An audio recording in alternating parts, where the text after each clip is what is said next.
Hey guys, we're going to do a video today. It's going to be a little bit longer than normal. It's going to be a look at it as a summary of the field of textual criticism and the debate that's going on between secular textual critics and evangelical textual critics who are in a minority.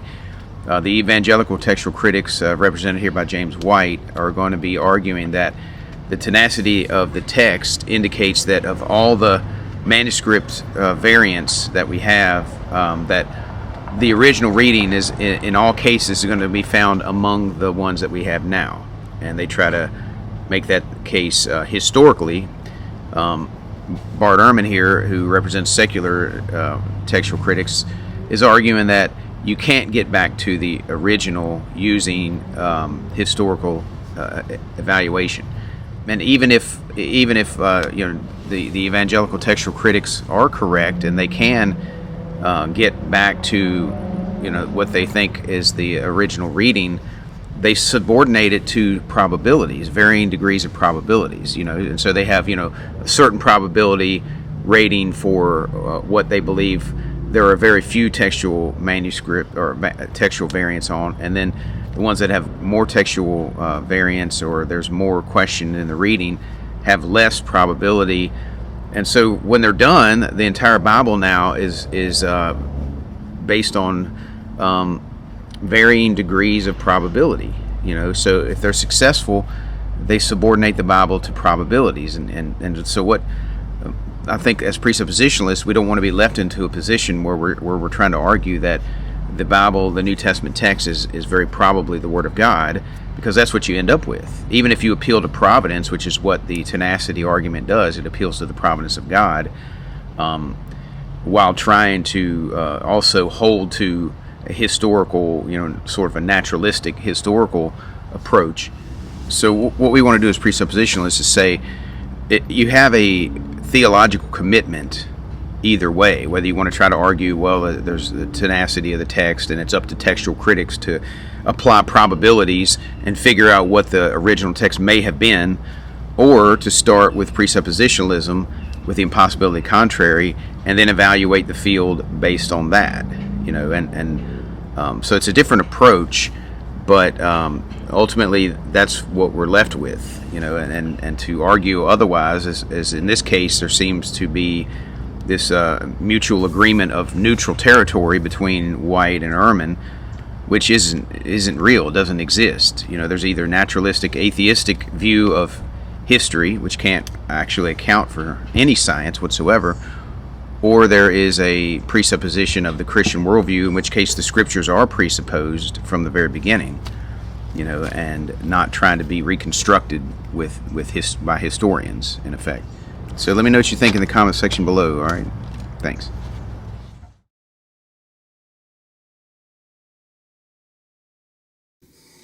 Let's talk about your main point, which seems to be that the original text is preserved somewhere in the manuscript tradition, that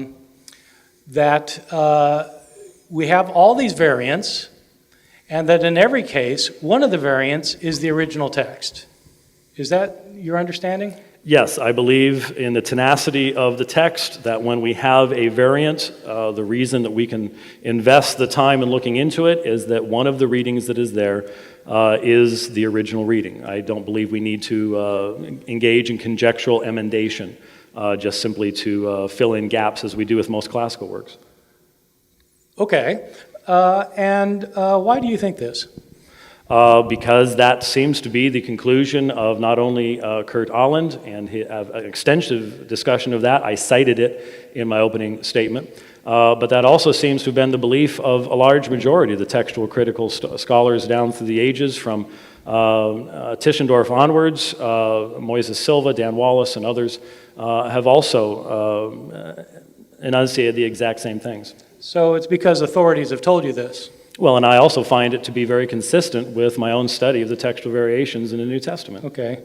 Would you agree that Eldon Epp is probably the dean of text criticism in America today?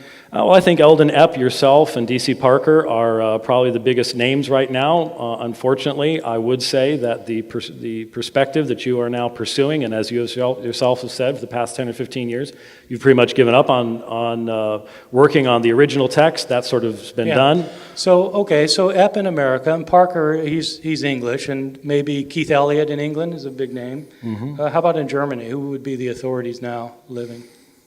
With the Allens out of the picture. Well, Barbara's still living. I'm sorry? Barbara's still living. Yeah, but I don't think she's publishing, right? She's retired from the institute. So Maybe Klaus Wachtel or Gerd Mink or. yes. Well, I'm sorry, I don't keep up with German textual criticism today. How about in France? I don't know anybody in France, sir. Probably Christian Bernard Amphoux. Mm-hmm. These are the biggest names in the field. Mm-hmm. Epp, Parker, Elliott, Alland, Wachtel, Mink, Amphoux. So far as I know, none of them agree with you on this particular point about the preservation of the text. Allen doesn't, even though it's in the book. Who wrote that book? Kurt and Barbara Allen. Yeah, Kurt.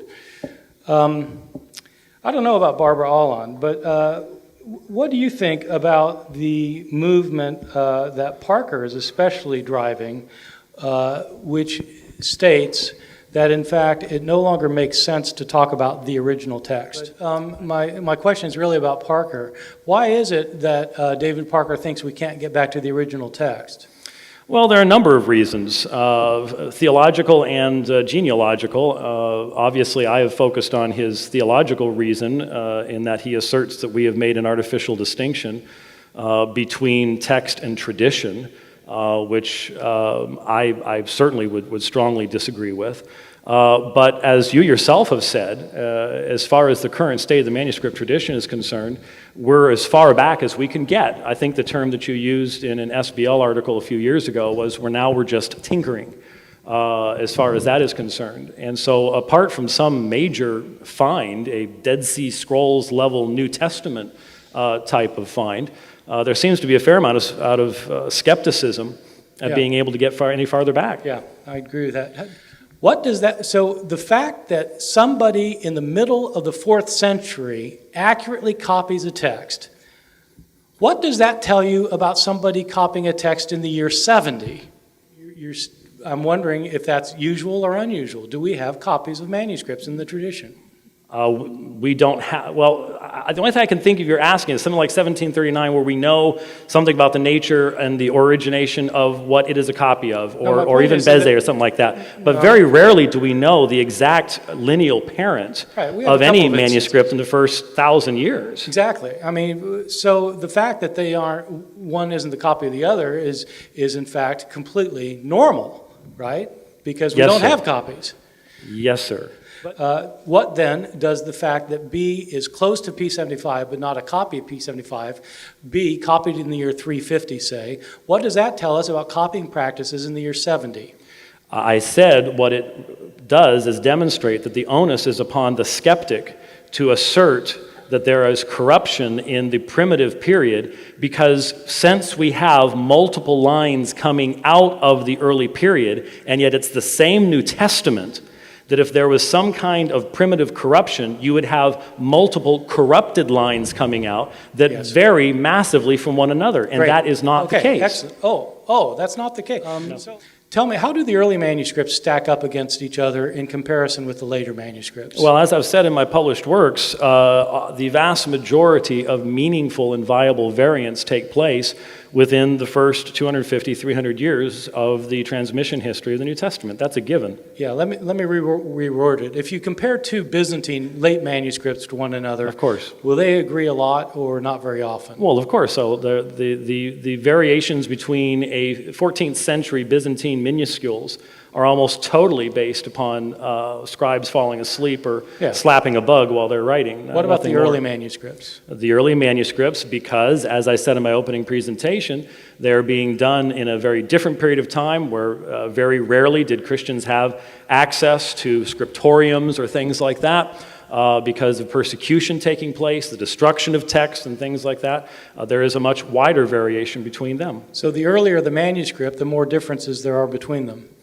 As P72 demonstrates, these men were not, by and large, well, P75 is different, but P72, P66, these were not professional scribes. The point is that the earlier you go, the more different they are. So you just extrapolate that the earliest were probably the most different.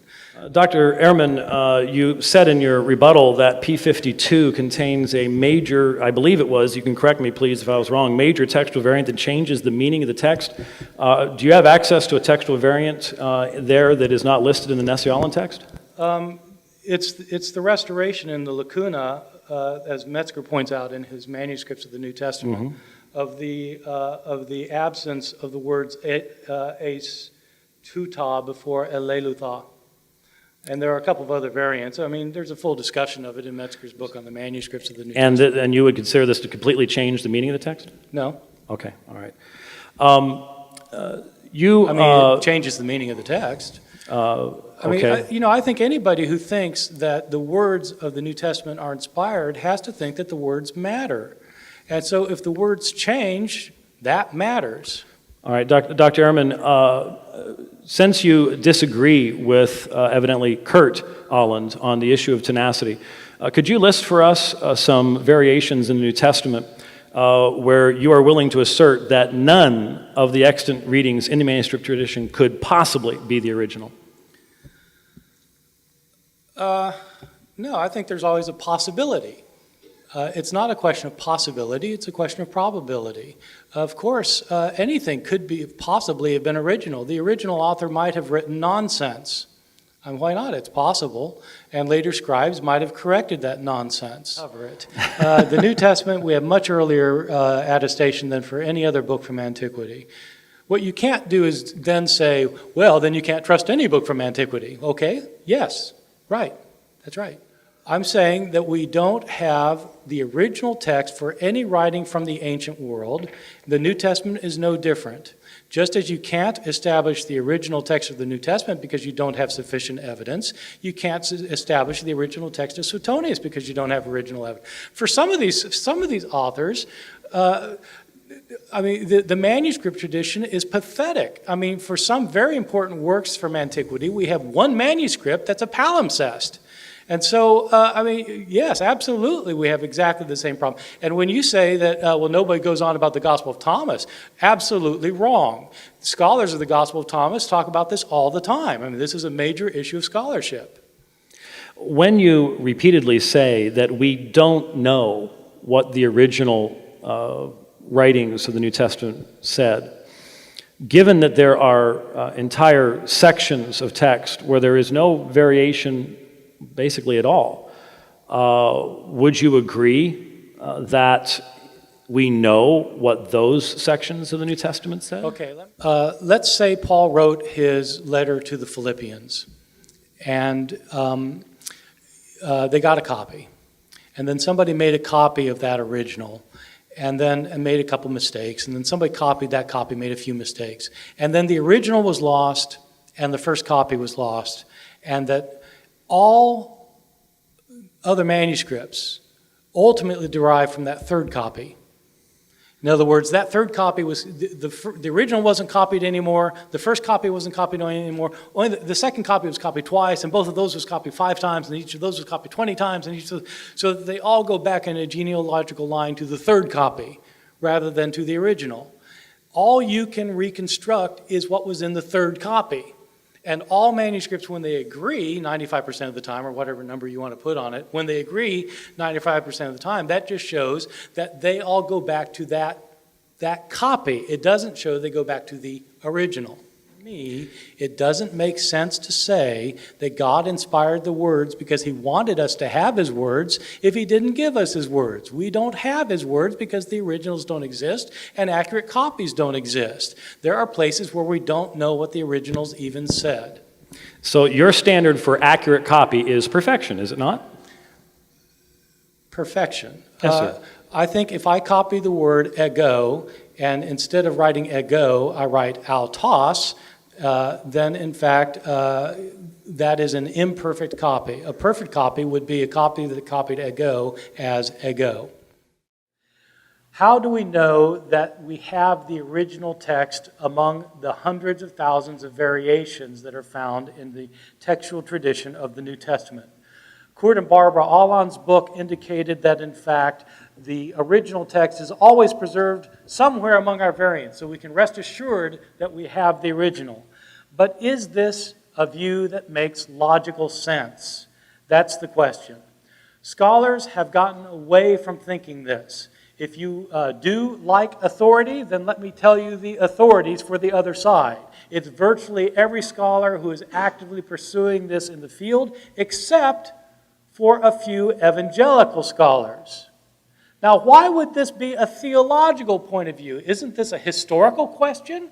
Why is it that only people of a certain theological persuasion would take a certain historical view? Do they have some kind of theological reason for wanting this to be true? If they have a theological reason, fair enough. But what is the logic behind it?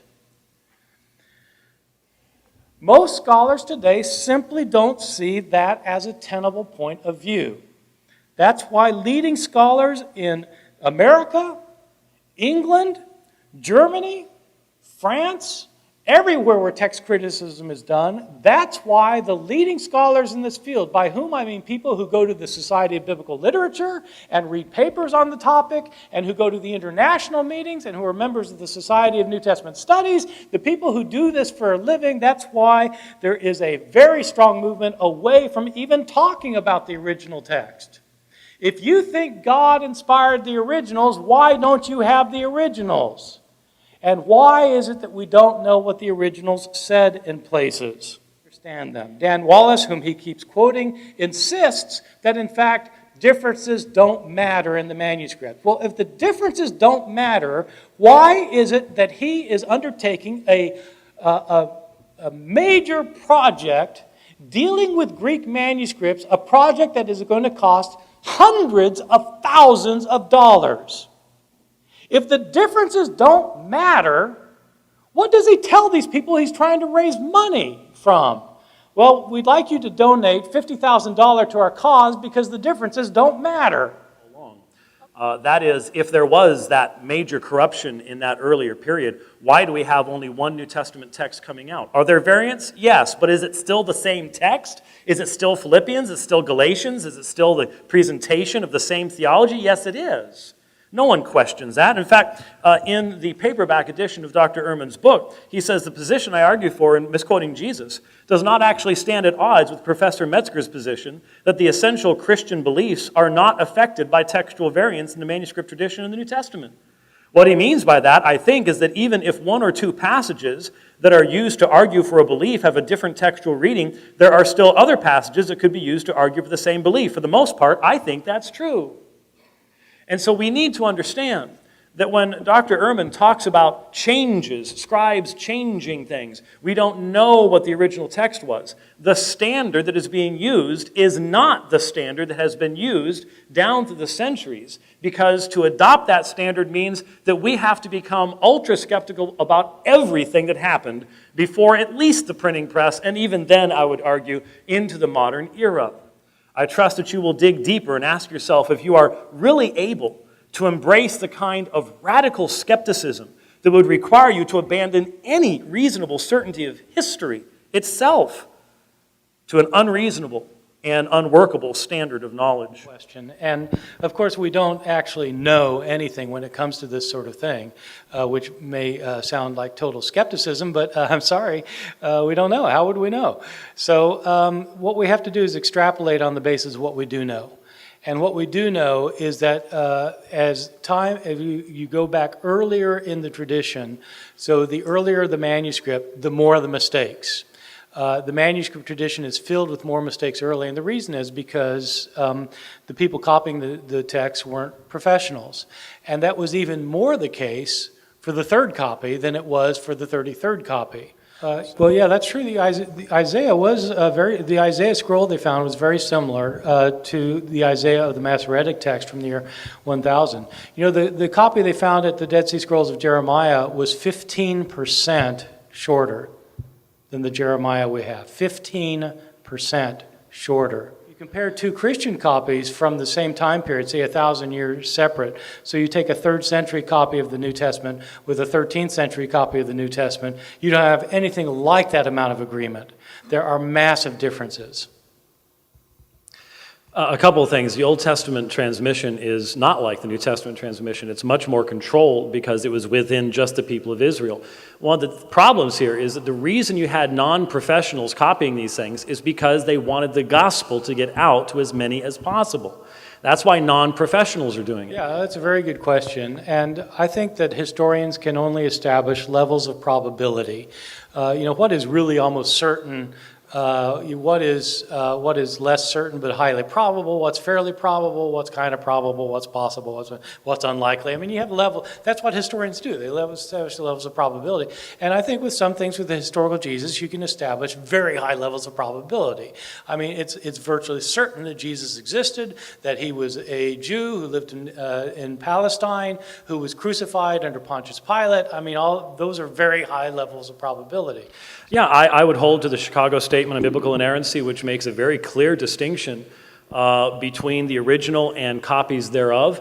I do believe in the tenacity of the text, and so therefore I do believe, as we've put it, that it's like having a jigsaw puzzle. We've got 1,010 pieces instead of 1,000. It's not a matter of having lost anything. And that view of inerrancy started crumbling as soon as I started seeing that, in fact, talking about the inerrant originals doesn't make sense if you don't have originals. So I think that was the first step away for me from the view of inerrancy.